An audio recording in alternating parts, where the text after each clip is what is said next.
علما اللهم صل على سيدنا محمد وعلى آل محمد وبارك وسلم۔ میرے دینی و ایمانی بھائیوں، امت اسلامیہ کے غیور فرزندوں، نوجوانان اسلام، بزرگان دین اور میرے عزیز ساتھیوں،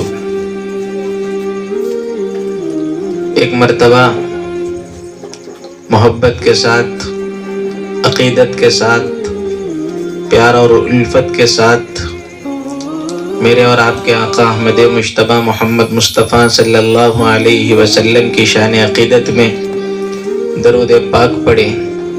اللہم صلی علی سیدنا محمد وعلی آل محمد وبارک وسلم۔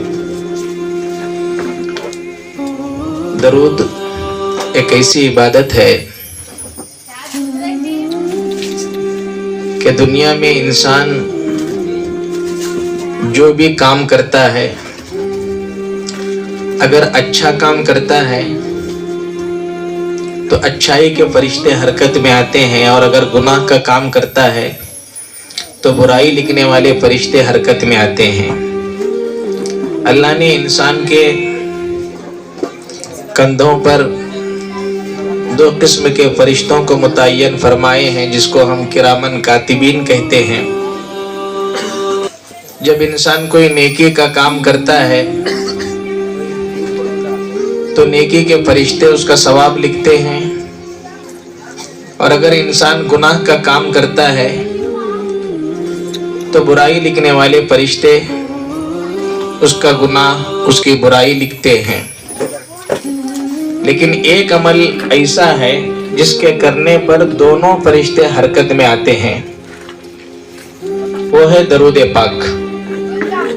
اللہ کے رسول صلی اللہ علیہ وسلم پر درود پڑھنا وہ ایسا عمل ہے کہ ایک مرتبہ پڑھیں گے تو دونوں قسم کے فرشتے حرکت میں آتے ہیں۔ کیوں آتے ہیں؟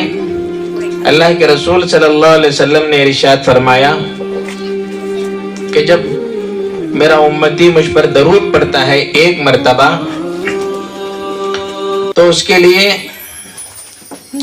اس کے 10 گناہ معاف ہوتے ہیں، اور 10 رحمتیں اس پر نازل ہوتی ہیں، اور 10 درجات اس کے بلند ہوتے ہیں۔ ایک مرتبہ درود پڑھنے کا یہ فائدہ ہے۔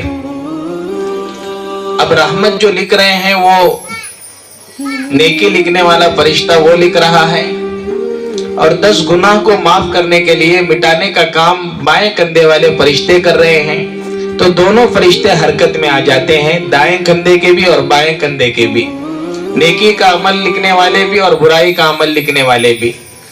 تو اس لیے ایک مسلمان کو خاص کر کے اپنی زندگی میں درود پاک کا اہتمام کرنا چاہیے۔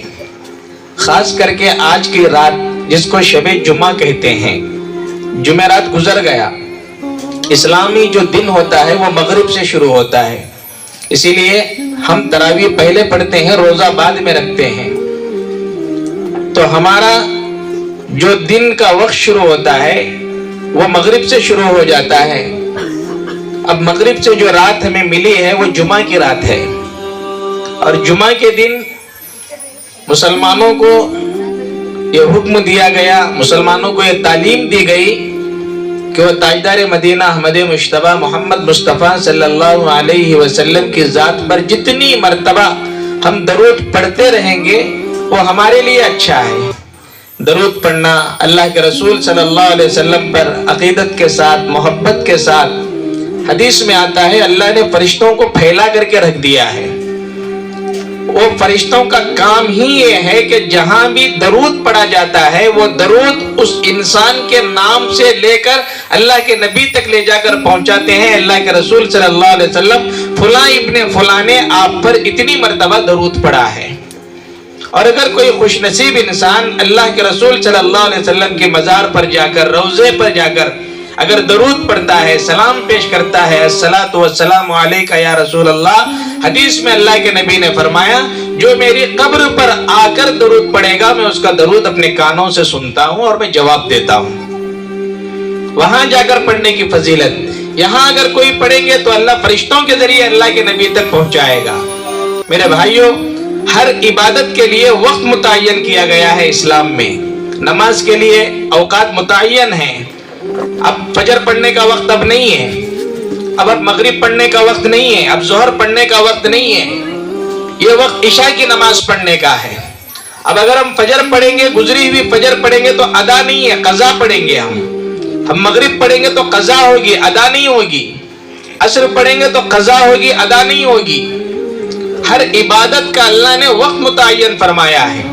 روزہ ہم رکھیں گے تو اس کا وقت متعین ہے. اب مغرب میں افطار کرنا ہی کرنا ہے، رات میں روزہ نہیں ہوتا ہے، دن میں روزہ ہوتا ہے.